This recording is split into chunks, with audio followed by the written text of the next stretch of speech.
έχει πάθει ψυχιατρικά και δεν σπρώχνει για κάποιον λόγο τις εκπομπές οι οποίες είναι οριζόντιες, επιλέγει μόνο να σμπρώχνει τις εκπομπές οι οποίες γίνονται κάθετα. Αναλογία θα έλεγα 1/5, 1/6, 1/7. Θεωρώ ότι αδικεί πάρα πολύ τους YouTubers, ειδικά σαν και εμένα. YouTubers οι οποίοι θέλουν να αναδείξουν βίντεο με οπτικό-ακουστικό υλικό και φυσικά δυσκολευόμαστε πάρα πολύ να το κάνουμε αυτό, ειδικά στην αφήγηση της ιστορίας του τελευταίου Δράκου, που μου αρέσει να έχει και εικόνα, να έχει και ένα χαλί από πίσω με ήχο, χαλί, γιατί στις δύο εκπομπές που το δοκίμασα ο ήχος ήταν παραπάνω από το ανεκτό, θα έλεγα, το άκουσα και εγώ ακόμα. Στα προηγούμενα 6-7 επεισόδια, γιατί αυτό είναι το δεύτερο μέρος της πανέμορφης αφήγησης της ιστορίας του τελευταίου Δράκου, στα προηγούμενα αυτά επεισόδια είδαμε το ξύπνημα του Δράκου Ρίου από δύο μεταλλορίχους στα ορυχεία της Ντάουνα. Είδαμε στη συνέχεια τη γνωριμία του με τον Ρέι και τον Τέπο, την θαυμάσια φιλία τους, την κλεφτοπαρέα η οποία κλέβει ψιλοαθώα θα λέγει κανείς, τα προς το ζήν πάντα να βγαίνουν. Στη συνέχεια είδαμε ότι καταπολέμησαν το τέρας, το οποίο κατέστρεφε τις οδιές των χωρικών, και τώρα φτάσαμε κατόπιν προτροπής του πονηρούλη του Λόκη, ενός χωρικού από το χωριό Μακνίλ, φτάσαμε στο σημείο η παρέα να έχει κάνει διάρρηξη στην οικία του δημάρχου Μακνίλ. Ο Ρέι βρίσκεται στην ταράτσα και εντός της οικίας του δημάρχου έχουν μπει ο Ρίου και ο Τέπο. Αυτοί οι δύο έχουν αντιμετωπίσει μέχρι στιγμής δύο φαντάσματα επιτυχώς, και πάμε να δούμε την 7η σκηνή, το β' μέρος λοιπόν της αφηγήσεώς μας, πώς θα συνεχιστεί. Αν δω φυσικά ότι ο κόσμος συντονίστηκε, θα συνεχίσω να κάνω τις εκπομπές από το κινητό. Αν δω ότι ο κόσμος ούτως ή άλλως δεν συγκινείται, θα συνεχίσω να κάνω τις εκπομπές από τον υπολογιστή, καθώς όπως σας είπα μου αρέσει περισσότερο η ιδέα να βλέπετε μία-δύο εικόνες, ένα χαλάκι μουσική, και πιστεύω το απολαμβάνετε περισσότερο εσείς. Θα φανεί μόλις τελειώσει αυτή η εκπομπή. Οπότε εγώ ξεκινάω την αφήγηση του β' μέρους και εσείς καθίστε και απολαύστε με τη φαντασία σας και νοερά όσα θα σας αφηγηθώ. Σκηνή 7η λοιπόν. Το φάντασμα του Γκαλτέλ σταματά την παρέα καθώς αυτή προσπαθεί να κατεβεί μία σκάλα. Αναφέρεται στον Τέπο και τον Ρίου. Γκαλτέλ, μέχρι εδώ μικρά τσογλάνια. Αξίζεται έπαινο που φτάσατε μέχρι εδώ, αλλά Τέπο, όλα τα φαντάσματα εδώ σίγουρα μιλάνε πολύ, Δεν θα πάτε παρακάτω, εγώ, ο Γκαλτέλ, ο 12ος Μακνίλ, θα το φροντίσω. Οι ημέρες των κλεφτών τελείωσαν, τους είπε. Ξέρεις, πάντα πίστευα πως τα φαντάσματα είναι πραγματικά ανατριχιαστικά. Και κάπως έτσι ξεκινάει η μάχη με τον Γκαλτέλ, με τον Τέπο να λέει. Αλλά αν είναι όλα σαν αυτούς εδώ, δεν είναι πραγματικά τρομακτικά όλα τα φαντάσματα, έτσι. Η παρέα τελειώνει και τον Γκαλτέλ, το επόμενο τρίτο φάντασμα του Μακνίλ, και στη συνέχεια εμφανίζεται κάποιος άλλος πρόγονος του Μακνίλ. Και φτάνουμε στην 8η σκηνή μας. Ο Ντόξεν. «Σταμάτα εκεί», είπε ο Ντόξεν. «Μην νομίζεις πως θα φύγει ζωντανός. Εγώ ο 8ος, ξέρουμε». «Είσαι ένας Μακνίλ, σωστά. Άντε, ας ξεπερδεύουμε και μέσα ένα ογού», το απάντησε ο Τέπο. Αρχίζει η μάχη με το τέταρτο φάντασμα, τον Ντόξεν. «Νομίζεις ότι ίσως θα έπρεπε να τον αφήσω να μας πει το όνομά του?» Ρίου, του είπε ο Τέπο. «Λοιπόν, ας μην ανησυχούμε γι' αυτό. Άντε Ρίου, πάμε στη μάχη». «Γκαλτέλ, και σε χτύπησαν, παππού, Με κέρδισαν πριν καν πω το όνομά μου. Τι έγινε? Όπως καταλάβατε, πάει και ο Ντόξεν, πάει και ο Καλτέλ, πάει και ο Τόραστ. Τόραστ, κάτι πρέπει να κάνουμε σύντομα. Κάσεν, η μόνη μας ελπίδα είναι ο ζωντανός 13ος Μακνίλ. Αλλά δεν νομίζω αυτός να σταθεί στο ύψος των περιστάσεων. Έκαναν συμβούλιο τα φαντάσματα για να δουν πώς θα προχωρήσουν με την κλεφτοπαρέα, η οποία είχε διαρρήξει την οικία του Δημάρχου Μακνίλ. Σκηνή ένατη.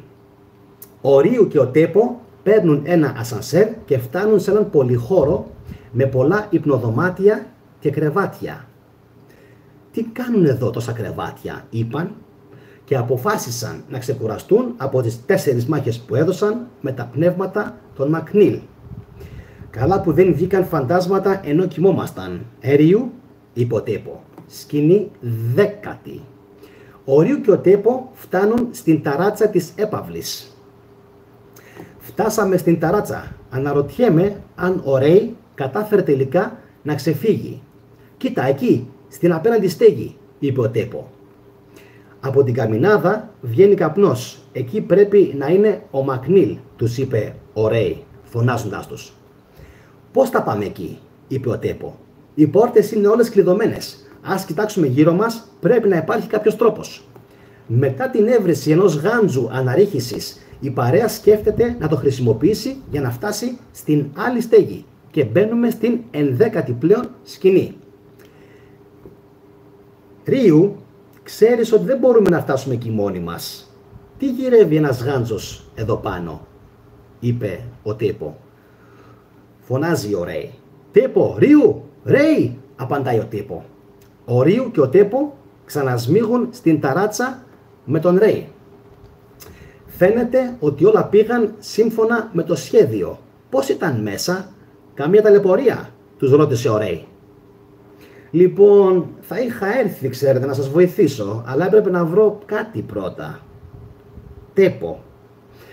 Ήταν πολύ τρομακτικά, υπήρχαν πολλά φαντάσματα και άλλα διάφορα μέσα στην έπαυλη. Πραγματικά χεστήκαμε πάνω μας. Αλλά όλα πήγαν πολύ καλά. Για ένα από τα σχέδιά σου, υποθέτω, Ρέι.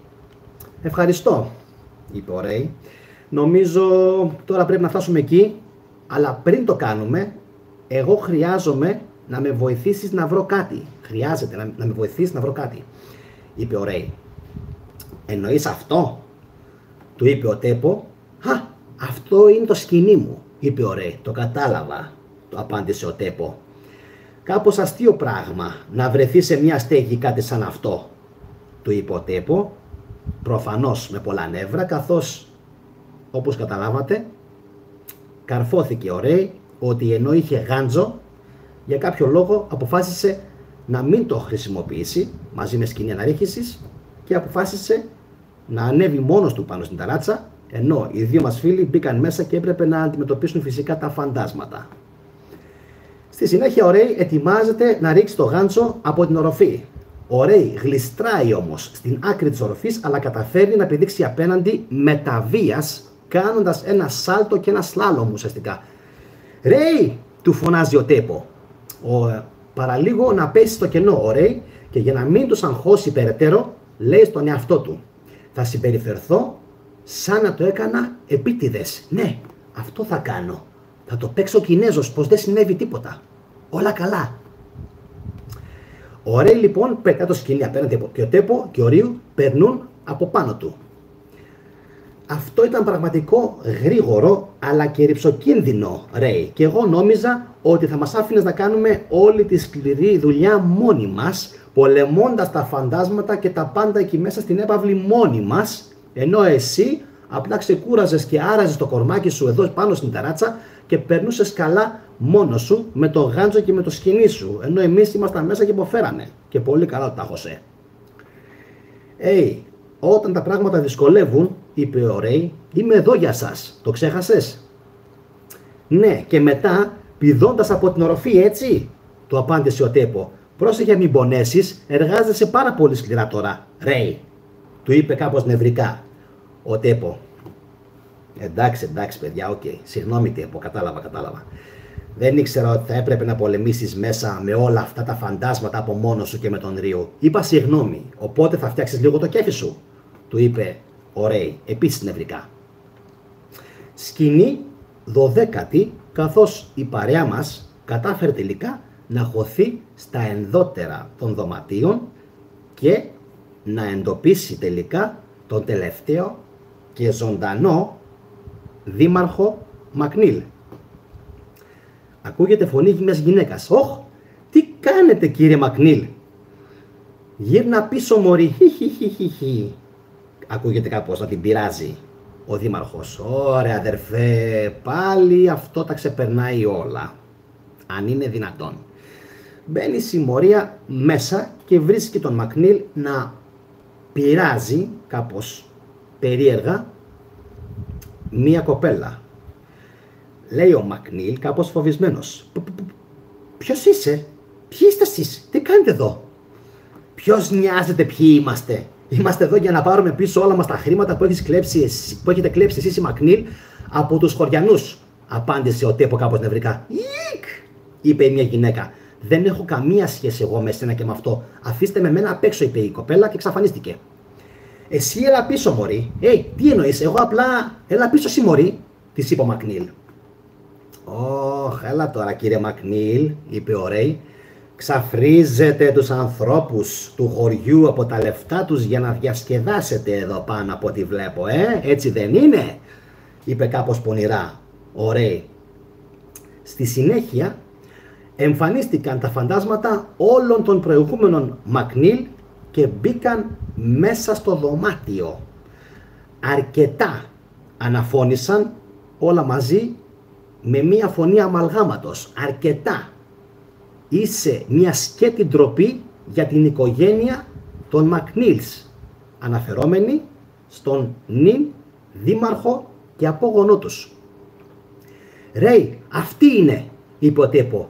«Αυτά είναι τα φαντάσματα που σκοτώσαμε μαζί με τον Ρίου.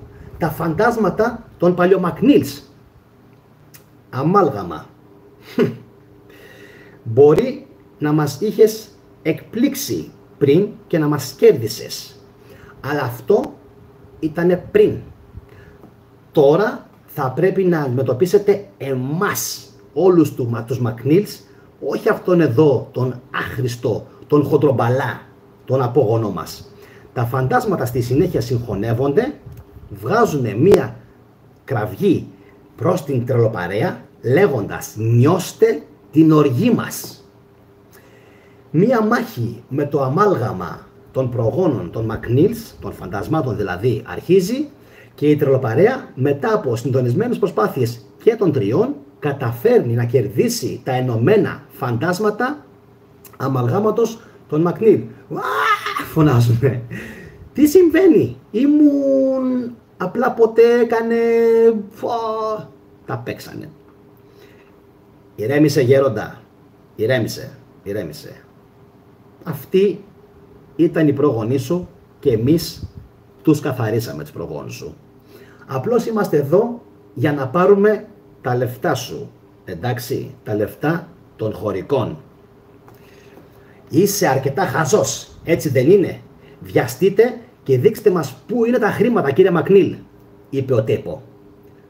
«Τα λεφτά είναι εκεί, σε παρακαλώ, μη με σκοτώσεις, σε παρακαλώ, μη με σκοτώσεις», είπε ο δήμαρχος, υποψιαζόμενος ότι θα ακολουθήσουν πολλοί μπελάδες για πολύ κόσμο. Ο Ρέι και ο Τέπο πάνε στο πίσω δωμάτιο, όπου υπήρχαν τα κλεμμένα χρήματα των χωριανών. Ρίου, έλα να ρίξεις μια ματιά», είπε ο Τέπο.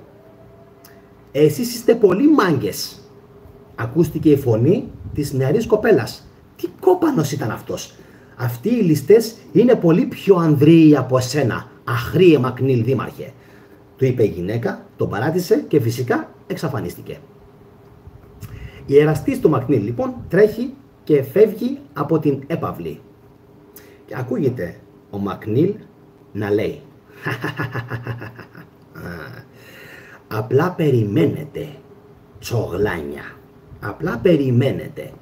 για να δούμε ποιος θα έχει τον τελευταίο λόγο σε αυτή την ιστορία. Παλιοτσογλάνια, θα σας δείξω εγώ ποια είναι η πραγματική δύναμη σε αυτόν τον τόπο. Δείτε να μαθαίνετε. Ακούστηκε να λέει ο Δήμαρχος Μακνίλ. Έτσι, οι ήρωες πήραν τις σακούλες με τα χρήματα των φόρων και τα άφησαν μπροστά από τις πόρτες των κατοίκων του χωριού, περιμένοντας ο κόσμος να τους είναι διπλά ευγνώμων και για το τέρας Νούε που σκότωσαν και για το γεγονός ότι επέστρεψαν τα χρήματα της επιπλέον φορολογίας στους χωρικούς. Όμως, τα πράγματα μάλλον δεν θα εξελιχθούν τόσο καλά. Καθώς οι ήρωες του κέδρινου δάσους δεν ήξεραν και δεν γνώριζαν πως το πραγματικό πρόβλημά τους ξεκίνησε ακριβώς εκείνη την ημέρα. Περισσότερα θα μάθετε στο 8ο κεφάλαιο. Όσοι από εσάς δεν έχετε δει τα προηγούμενα επεισόδια, δείτε τα οπωσδήποτε, καθώς το ένα συνδέεται με το επόμενο. Οπότε κάντε εγγραφή και σας περιμένω στο 8ο επεισόδιο της ιστορίας του τελευταίου δράκου. Από μένα ένα καλό βράδυ σε όλους. Γεια σας. Να είστε όλοι καλά. Καληνύχτα.